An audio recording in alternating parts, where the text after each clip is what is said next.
Frères et sœurs, chers paroissiens, chers amis qui nous rejoignez sur cette vidéo, je vous salue et vous espère en bonne forme, en bonne santé, ainsi que vos proches. Je voudrais aujourd'hui vous introduire à la Semaine Sainte que nous allons bientôt vivre en préparation de Pâques. Vous le savez, le mystère de Pâques, la mort et la résurrection du Christ, est le cœur de notre foi.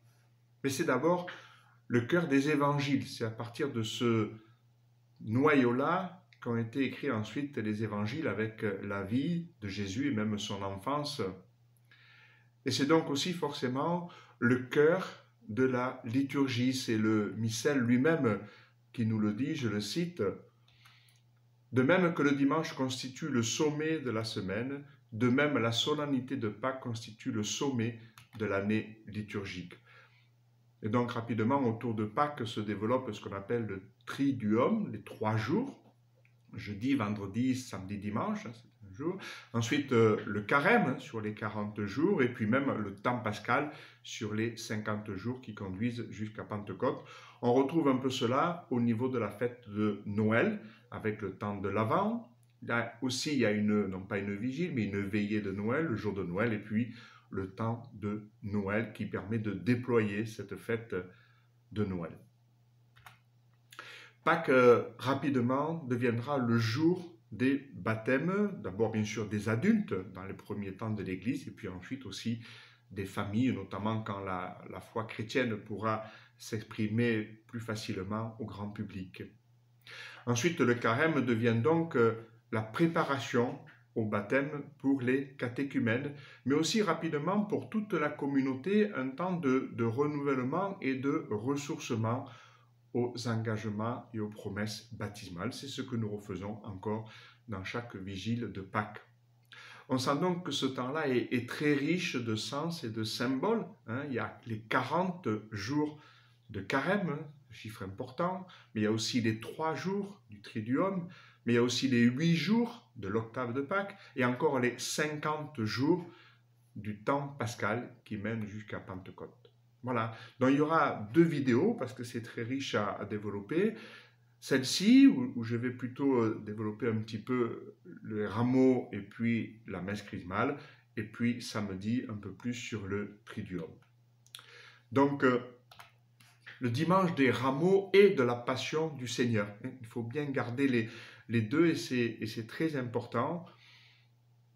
Il y a les 2 aspects dans cette célébration à travers notamment 2 évangiles. C'est unique. C'est la seule célébration où il y a la lecture officielle de 2 textes d'évangile durant l'année.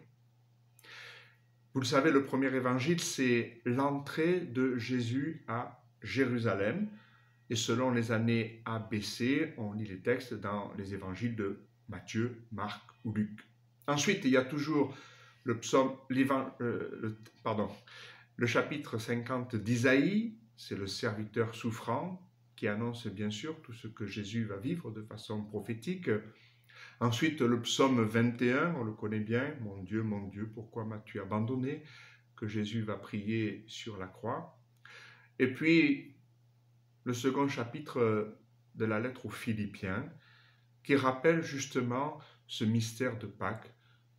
Le Seigneur, lui qui était de condition divine, s'est abaissé jusqu'à prendre notre condition humaine, jusqu'à la mort de la croix. C'est pourquoi Dieu l'a exalté et l'a assis à sa droite.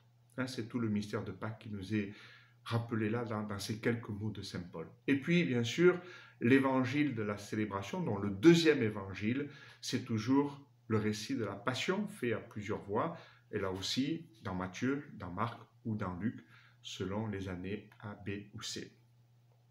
La liturgie, vous le savez, n'est pas un souvenir, c'est un mémorial, c'est-à-dire que ça se réalise. Nous le vivons dans le présent de Dieu. C'est le missel lui-même qui le rappelle. Au moment de la procession d'entrée, il nous est dit « Aujourd'hui, le Christ entre dans Jérusalem. » Et nous sommes invités à vivre aussi cet aujourd'hui avec lui. C'est ce que nous vivrons ce dimanche, même si nous ne pouvons pas participer physiquement à la célébration. Nous serons là, présents avec le Christ qui rentre à Jérusalem. Ce qui est particulier aussi, bien sûr, dans cette célébration des rameaux et de la passion, c'est ce passage-là, ce passage de la joie des rameaux, Hosanna au plus haut des cieux. Nous chantons avec les apôtres qui se réjouissent de cette entrée messianique de Jésus, un peu comme le roi David l'avait vécu à son temps. Et puis d'un coup, le passage à la passion. Oui, c'est ce que vont vivre aussi les apôtres. C'est ce chemin dans lequel il nous faut, nous, accepter aussi d'entrer au début de cette semaine sainte. Et puis donc, il y aura aussi la messe chrismale. Normalement, elle est plutôt suggérée le jeudi, pour faire le lien avec, bien sûr, la scène et la dimension sacerdotale de cette journée. Mais de façon pratique, souvent, les diocèses la décalent à un autre jour de la semaine sainte. Pour nous, c'est en général le lundi.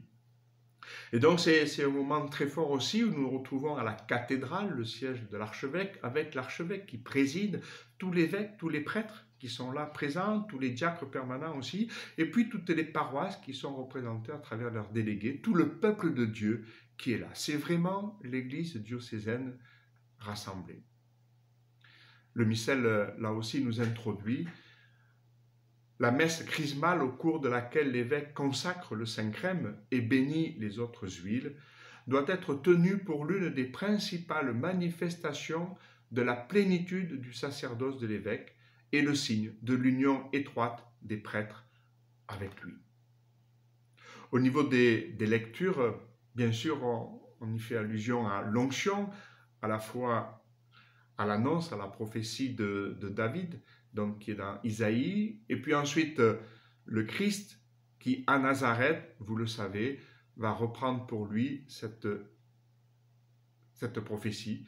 Il le dit lui-même, à nouveau encore, aujourd'hui s'accomplit cette prophétie. J'ai reçu l'onction pour annoncer la bonne nouvelle aux pauvres.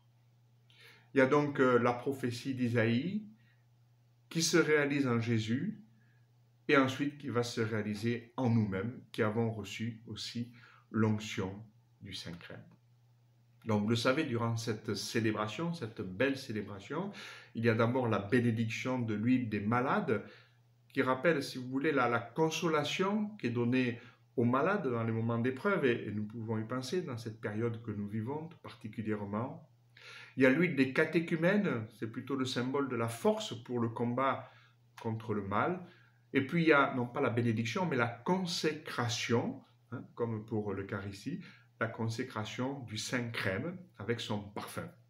Et qui sert, vous le savez, pour les baptêmes, les confirmations et aussi pour les ordinations.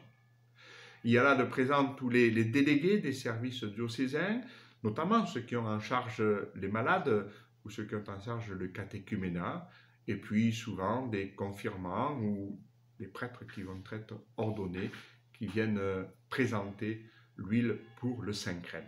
Les services sont là, toutes les paroisses, je le disais, sont représentées. C'est vraiment tout le peuple de Dieu qui vient demander au Seigneur, par l'intermédiaire de l'évêque, de lui donner cette huile qui devient le signe de la vie de Dieu à travers les sacrements que la communauté chrétienne reçoit. Il y a aussi au cours de cette célébration le renouvellement des promesses sacerdotales que chaque prêtre fait le jour de son ordination, et puis depuis quelque temps on a rajouté aussi le renouvellement de l'engagement au service que font les diacres permanents le jour de leur ordination. Cette année, malheureusement, vous le savez, cette célébration sera reportée parce qu'on ne pourra pas la vivre dans le lundi après les rameaux. Nous vous donnerons, dès que nous le saurons, bien sûr, la date, parce que si on peut y participer, c'est vraiment une célébration magnifique qui nous donne vraiment un sens profond de l'Église diocésaine.